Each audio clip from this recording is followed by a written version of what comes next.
Happy new year specially to the Lakers fan. Back to back 5 wins, और इन सब चीज़ों में सबसे इंटरेस्टिंग बात यह है कि उनके पास एंथनी डेविस थे नहीं।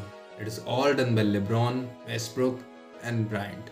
लेकर्स के पॉइंट ऑफ व्यू से देखें तो ये कुछ विंस इसलिए भी इंपॉर्टेंट थी, सिर्फ इसलिए नहीं ताकि वो प्लेन्स में स्पॉट बना ले, पर उनके पास एंथनी डेविस के अलावा उनके कुछ की रोल प्लेयर्स जैसे ऑस्टिन रीव्स और लूनी वॉकर भी नहीं थे। बास्केटबॉल में हमेशा क्रेडिट पूरी टीम को जाता है, पर इस पॉइंट ऑफ टाइम पे लेब्रॉन जेम्स अपनी 38 एज की उम्र में 38 पॉइंट्स एवरेज कर रहे हैं, and that is no joke.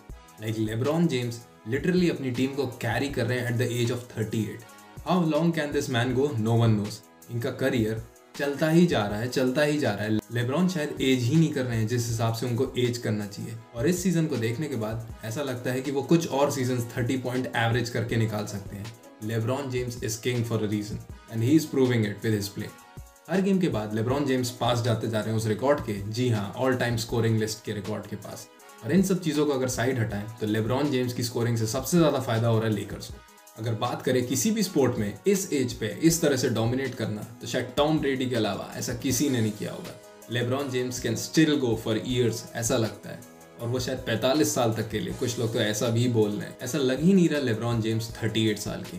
अगर उनके पिछले मैच जो किंग्स के अगेंस्ट था उसके कुछ स्टैट्स देखे तो he scored 38 points, 9 rebounds, 8 assist and at a shooting percentage of 56, and that is just phenomenal. अपने 20वें साल, अपने करियर के लिटरली 20वें साल आप ऐसे स्टैट्स एवरेज कर रहे हैं जहाँ पे शायद कुछ प्लेयर्स अगर इस एज में एक्टिव रहे तो वो सिर्फ वेटरन या एक बेंच प्लेयर की तरह ही रहते हैं। वहाँ पे अपनी टीम को लीड करना, that is just king stuff.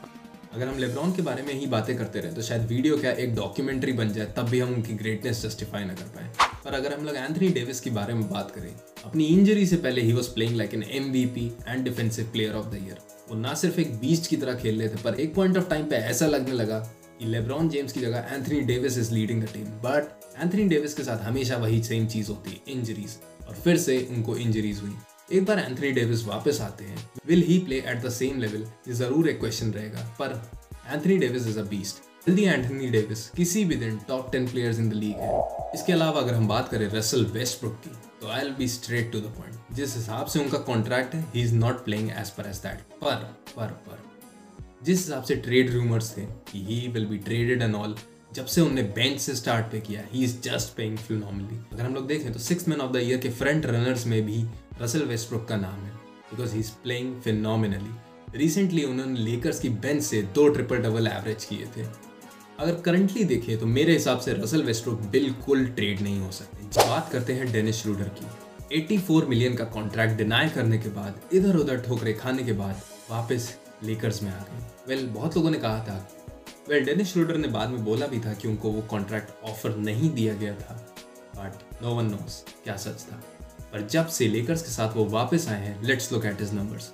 वो 21.4 पॉइंट्स एवरेज कर रहे हैं पर गेम, 3.8 असिस्ट, 2.6 रिबाउंड्स और 50% शूटिंग के साथ, और 54% from the 3-point line, and that's quite impressive to be honest. Lakers की टीम को इस सीजन के शुरू से ही एक back court guy, you know, someone controlling, a good point guard, क्योंकि रस अब बेंच से स्टार्ट कर रहे हैं, दी नीडेड समवन, और शायद Dennis is fulfilling this role.